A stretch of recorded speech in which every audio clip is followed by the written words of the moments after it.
Hey, what is up guys, it is me, Talk Miner, and welcome to my Sonic the Hedgehog 4 Episode 1 review. Before I get into this review, I'd like to quickly say that it wasn't until this review that I started writing scripts for my reviews, and I hope it goes well. With that being said, let's get right into the review. So about 2 weeks ago, I ran a poll on Twitter asking if I should review Sonic 4 Episode 1 first, or Sonic and the Black Knight first. Unfortunately, even though the poll ran for a week, the results ended up 50-50, so I had to choose myself, and here we are. So over the years, Sonic 4 has managed to gather a pretty bad reputation for itself, especially with the release of Sonic Mania.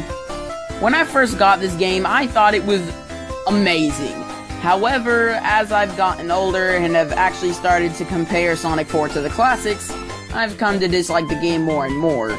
Anyways, let's start with the level design. It sucks. Every level is full of springs and speed boosters, therefore causing you not to be able to gain speed with physics like the classic games. On top of the physics, they suck too. Sonic can easily walk up walls with barely any momentum. Sonic can easily just stand on the side of the wall whenever. Also, why is the homing attack in this game? I mean, it's not like I hate it or anything, I just don't get why they felt the need to put something originally meant for 3D games in a 2D game. As for the soundtrack, it's okay. Every level is just a remix of the one from the first track, and yes, I know most Sonic games do this, but Sonic Generations is a good example of how to do it right. The remixes in Generations are so different between the first and second act that it doesn't get repetitive. And to make matters worse, instead of there being 2 acts per zone, there's 3, making it feel very repetitive by the third act. Okay, I'm done rambling, let's move on. The originality is just not there. We have Splash Hill Zone, Casino Street Zone, Lost Labyrinth Zone, and Mad Gear Zone, which are all rip-offs of Green Hill Zone, Casino Night Zone, Labyrinth Zone, and Metropolis Zone. And the bosses are all reused with just one difference from the original bosses. And the final boss is just the Death Egg from Sonic 2, but this time you get to fight it with rings. Except you have to hit it over 20 times to beat him, so it's still very difficult. Okay, definitely easier than the one from Sonic 2, but still. So what about dem graphics? Did I seriously write dem graphics in the scripts? Jeez Louise. Well, they are just meh. I just hate how in some versions, Sonic's model is super shiny. I also don't get why they mix 3D models with a 2D foreground and background.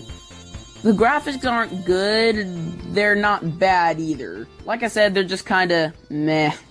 So now that I've said all the bad things about the game, I will say 3 good things about it before concluding my thoughts and giving the game an overall score. First good thing is that widescreen definitely helps with incoming enemies, pits, and spikes, which was an issue that the classics had. And I feel like everyone is just giving Sonic Mania all the credit for that. Second good thing about the game, Lost Labyrinth Zone is way better than Labyrinth Zone from Sonic 1, and it has a great atmosphere and background. Last good thing about the game is that I think it was a good decision to do Sonic 4 episodically because it leaves room for improvement, seeing as how Episode 2 improved a lot of Episode 1's issues.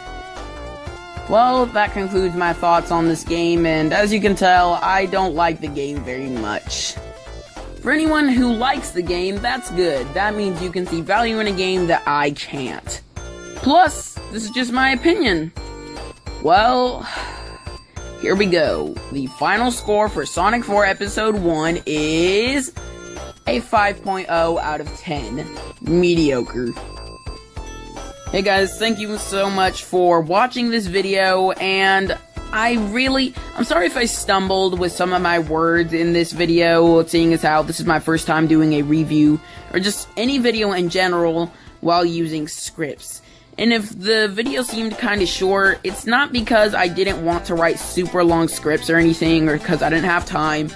I purposely made this a short review because I could personally go on for hours about why this game's physics are awful, and, you know, I actually didn't go into too much detail about it, you know, because I knew I would just end up doing it for, like, forever. So, I purposely made this video short, and if you guys did enjoy it, please leave a like, and comment down below if you want me to make these reviews longer, and while I would prefer not to on the games that I don't think very highly of, because I could go on for hours about how bad it is. For the games that I do think are good, let me know if I should make those videos longer.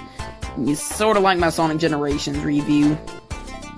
Anyways, guys, that is it for this video, and I already said the like and comment stuff, so I don't really have anything else to say except peace.